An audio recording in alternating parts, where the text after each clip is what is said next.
Aqui no canal a gente já discutiu algumas vezes sobre as mulheres, o fato delas não confiarem nos homens, não gostarem dos homens. A gente já discutiu a respeito sobre qual será que é o percentual de mulheres que estão estragadas na nossa sociedade, que não servem para ser namoradas, não servem para ser esposas, não servem para ser mães, e também o porquê delas terem se tornado o que elas são, assim. Por que elas se tornaram tóxicas e não se tornaram aptas a serem companheiras da mesma forma que assim mulheres da geração das nossas avós, das nossas bisavós eram melhores.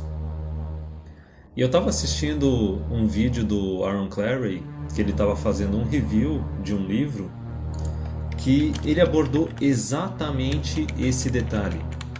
Ele abordou, é um livro que fala sobre essa era do Me Too, dessas falsas acusações, por exemplo, contra o Brett Kavanaugh nos Estados Unidos, o Ian Ghomesh no Canadá. E daí ele aborda assim, nesse trecho que ele fez no vídeo, eu peguei esse trecho, transcrevi, traduzi para português porque achei importante compartilhar. Ele aborda por que essas mulheres odeiam os homens. O que levou elas a tomarem essa decisão, a tomar essas atitudes, o que tornou elas tóxicas e o que a gente pode esperar mais para frente. Então eu vou começar aqui a ler o trecho do livro que o Aaron Clarey compartilhou no canal dele. O inferno não tem uma fúria como o de uma feminista miserável. Caso você ainda não tenha percebido, não serão apenas os homens as vítimas da vitória armada do feminismo. São as próprias mulheres que provavelmente sofrerão mais. E para rejeitar essa dor, o sofrimento do sofrimento delas, elas falsamente acusam homens como Ghomesh, Kavanaugh, Perry e Ord. Cito isso não para perdoar essas vis e más acusadoras, mas para mostrar o que acontece com as pessoas quando elas acreditam e vivem uma mentira, e sofrem imensamente. Nesse caso particular, mulheres foram alimentadas com a mentira de que as coisas mais importantes das suas vidas são suas carreiras políticas, sua formação e suas filosofias e crenças, além do quanto elas ganham de salário, sua formação e que causas politicamente corretas elas apoiam. Enquanto não há dúvida que o indivíduo, as suas crenças, a sua moralidade possa ter valor, eles são válidos, porém mais importante que isso é o amor e a compaixão dos outros. Infelizmente, todas as feministas e todas as mulheres armadas do feminismo definem um valor próprio autoderivado, enquanto ninguém confere valor sobre elas por causa disso. Se você não acredita nisso, basta ler qualquer livro do feminismo, ouvir qualquer seminário de uma feminista ou ter uma aula sobre o feminismo, e logo você perceberá que não é nada além de olhar para o espelho e adorar a imagem que você vê. É narcisismo, isso é o amor próprio das feministas. Ele vai desenvolver isso mais aqui no texto. Sim, Narciso era humilde em comparação com essas pessoas. Independentemente, não importa quão muitas feministas e mulheres armadas do feminismo amam a si mesmas. Esse amor próprio simplesmente não se compara ao amor de outras pessoas.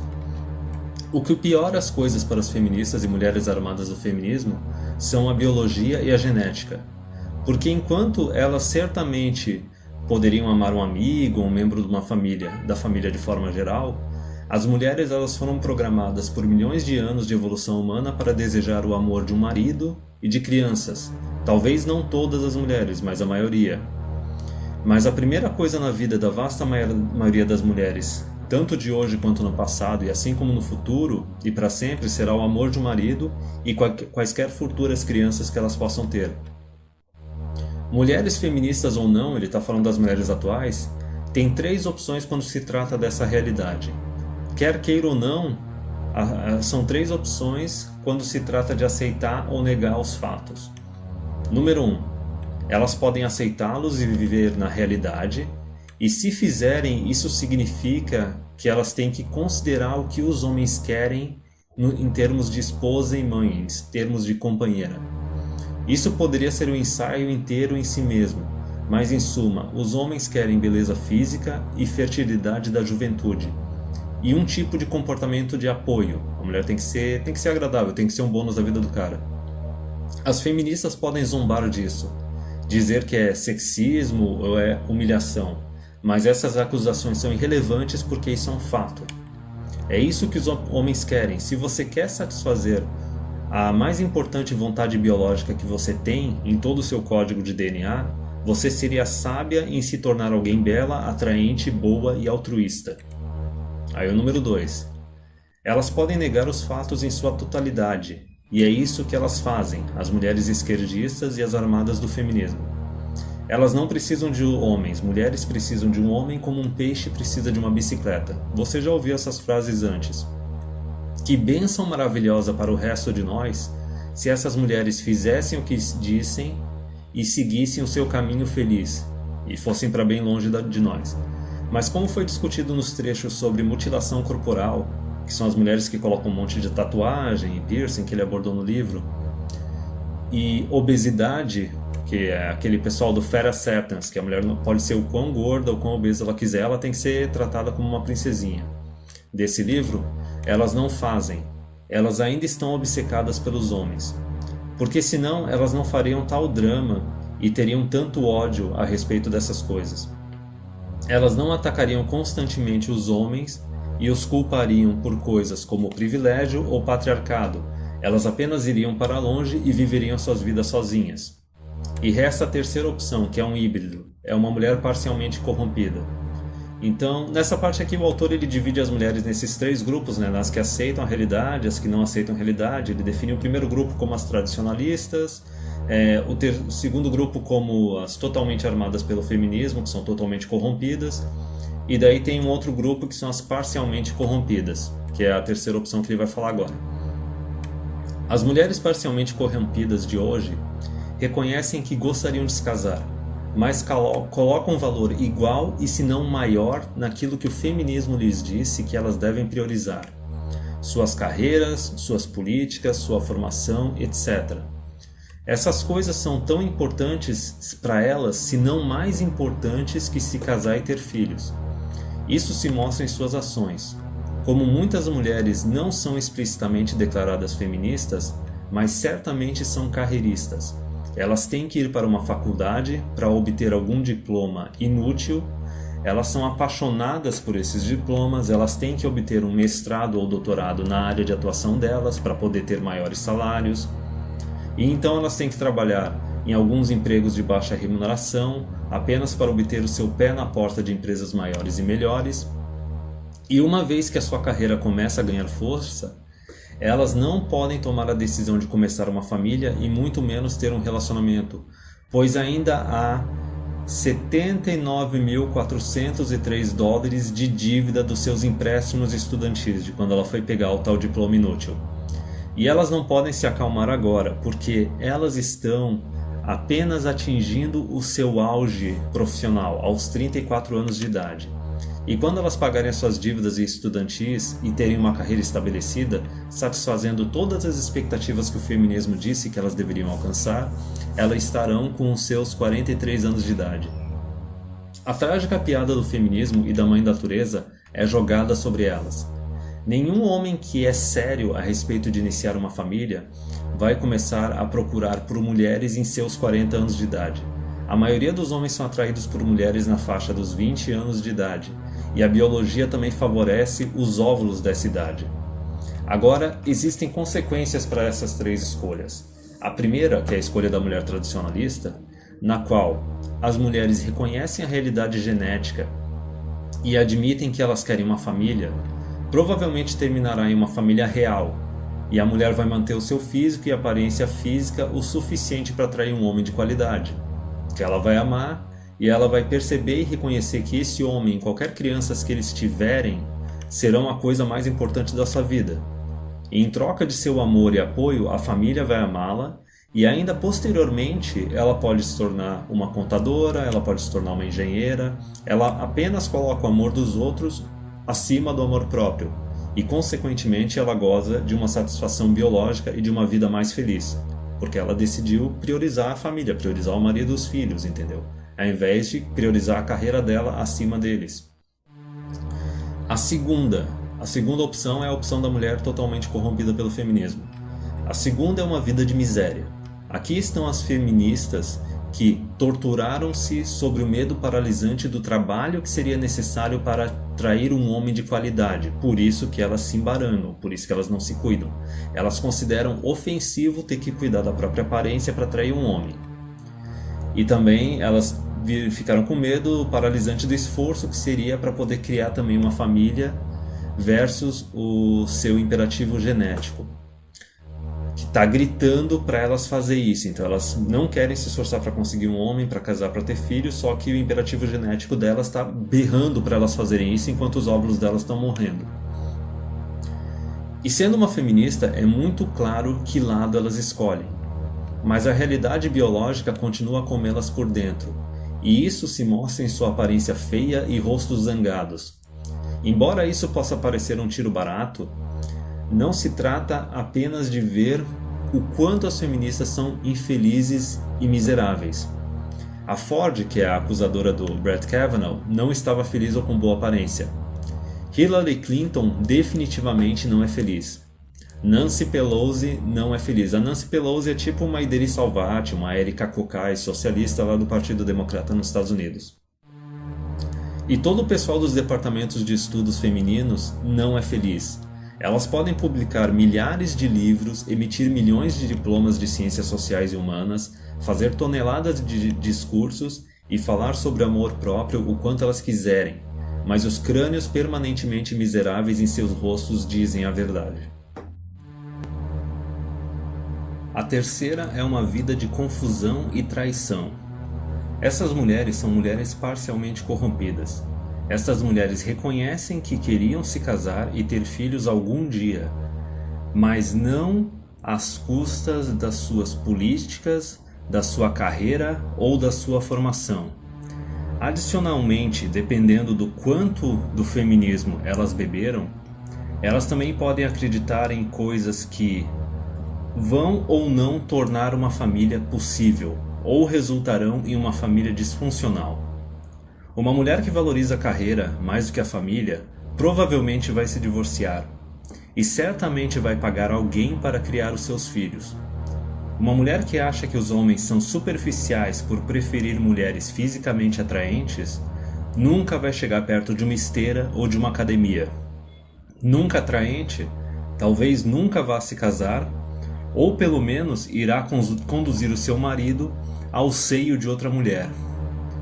Uma mulher carreirista ou obcecada pela educação, pela formação, permanece na formação acadêmica ou na carreira por muito tempo, perdendo tanto a sua beleza quanto a sua fertilidade, apenas atingindo o mercado de casamento ao mesmo tempo que ela atinge a menopausa.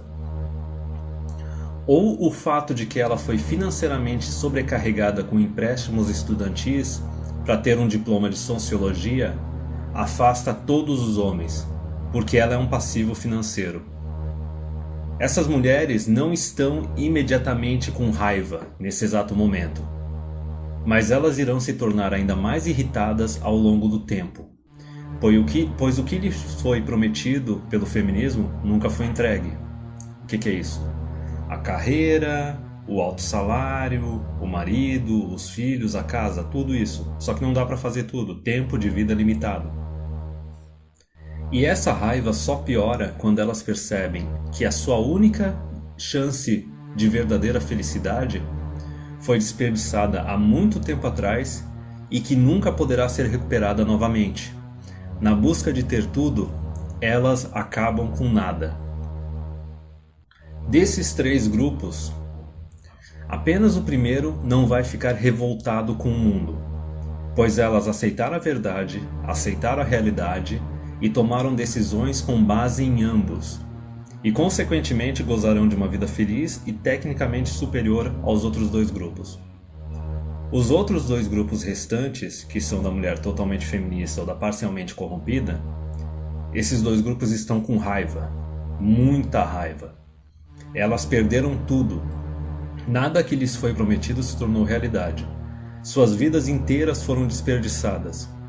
E embora não haja garantia, Se você mais uma vez olhar para as feministas e para a dicotomia entre elas e os homens opressores, a narrativa da vítima feminina, a doutrinação feita nas mulheres dos 5 aos 35 anos de idade, os numerosos casos de falsas acusações citadas neste livro, para não mencionar os termos patriarcado e privilégio masculino.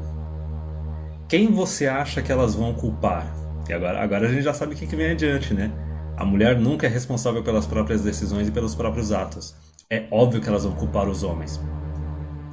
Essas mulheres já provaram que elas não têm a força intelectual necessária para aceitar a realidade. A maioria delas demonstrou que elas são preguiçosas tanto quanto elas são narcisistas.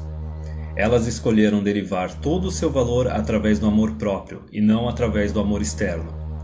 Porque o amor próprio é fácil, ele não exige esforço. Enquanto o amor externo é difícil de se ganhar e você precisa merecê-lo. Eu adoro como a maioria dessas mulheres conscientemente escolheu carreiras mais fáceis e caminho de vida mais fáceis, esperando que elas tivessem sorte e pousassem em algum cargo público confortável, sem fins lucrativos, ou um cargo acadêmico em alguma universidade, sem fins lucrativos, ao invés de trabalhar duro, aprendendo cálculo, engenharia ou talvez trabalhando em uma plataforma de petróleo. Elas constantemente lamentam e reclamam da lacuna de esforço e de salários que existe entre homens e mulheres. Se você acha que elas vão se responsabilizar pelas consequências das suas decisões, você está enganado. Você sabe muito bem que elas vão culpar os homens de uma forma ou de outra pelos seus próprios fracassos. Se você já levantou um dedo para discutir com uma mulher, ou até mesmo se você foi inconveniente de alguma forma com alguma mulher, saiba que elas estão vindo atrás de você, porque você é um homem, você é o inimigo e você é o culpado.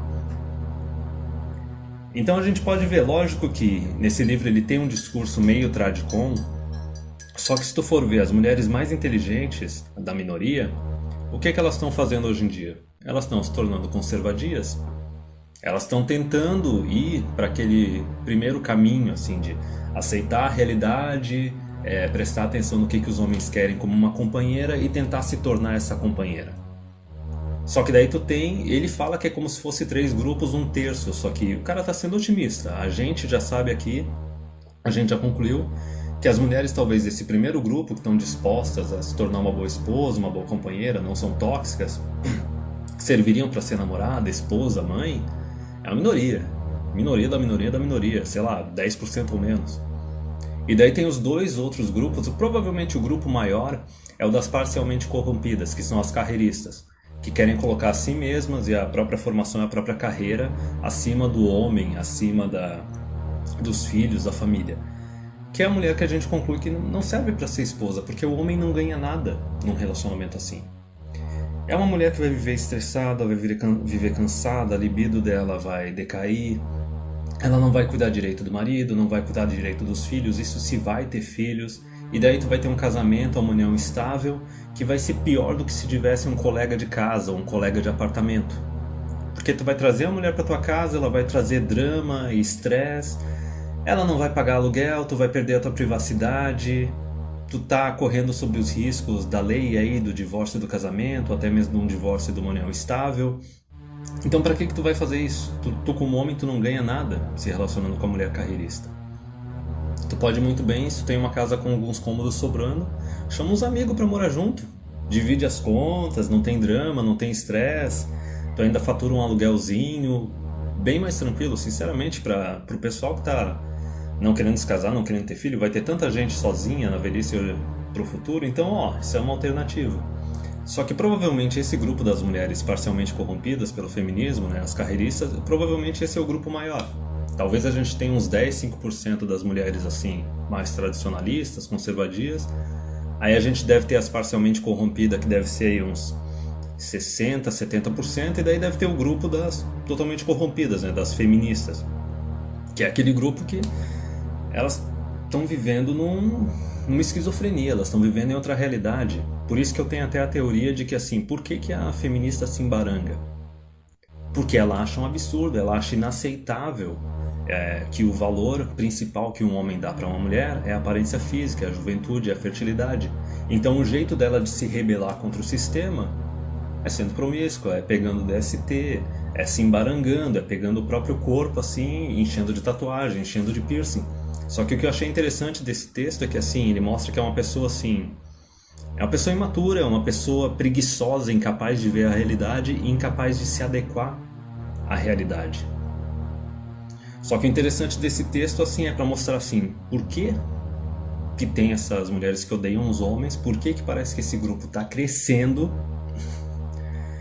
Só que ele não fala bem o que vai ser feito a respeito. Talvez no livro, assim, não só nesse trecho, assim, fale a respeito, mas a gente já discutiu no canal o que provavelmente vai acontecer, né? Essa mulherada, elas vão se sentir rejeitadas pelos homens, sendo que foram elas que rejeitaram os homens, porque elas tinham expectativas absurdas e elas não eram boas o suficiente para ser uma companheira, seja pelo fato de ser carreirista, seja pelo fato de ser tóxica, e a opção delas é que na velhice elas vão querer que o governo cuide delas, né? Elas vão se tornar extremamente socialistas, comunistas e vão querer viver de dinheiro público na velhice. Agora, o que a gente como homem, só como cidadão, como indivíduos, a gente não tem que fazer. Agora, resta saber o que o governo vai fazer a respeito disso. Se o governo vai aceitar torrar dinheiro público, perder poder e perder influência para cuidar de um monte de mulher encalhada que nem sequer teve filho, ou se teve filho, assim, foi mãe solteira, foi divorciada, criou uns filhos assim que são mais um custo do que um benefício para a sociedade, aí tem que ver se o governo vai assumir isso, né? Ou vai querer fazer os homens tentarem assumir. Mas qualquer uma das duas alternativas, sinceramente, a meu ver, é uma coisa que vai gerar uma instabilidade bem grande, talvez algum colapso governamental, algum tipo de revolução. Mas enfim, é isso. O que eu achei interessante desse trecho para compartilhar, desse livro que o Aaron Clarey comentou, é isso, porque a gente fala muito assim desse fato do porquê que tem mulheres que não confiam em homens, que odeiam homens, se isso está aumentando, qual será a fatia dessas mulheres. Só que foi interessante porque esse trecho desse livro pelo menos passou uma teoria do porquê que isso está acontecendo e que provavelmente isso ainda vai aumentar ainda mais.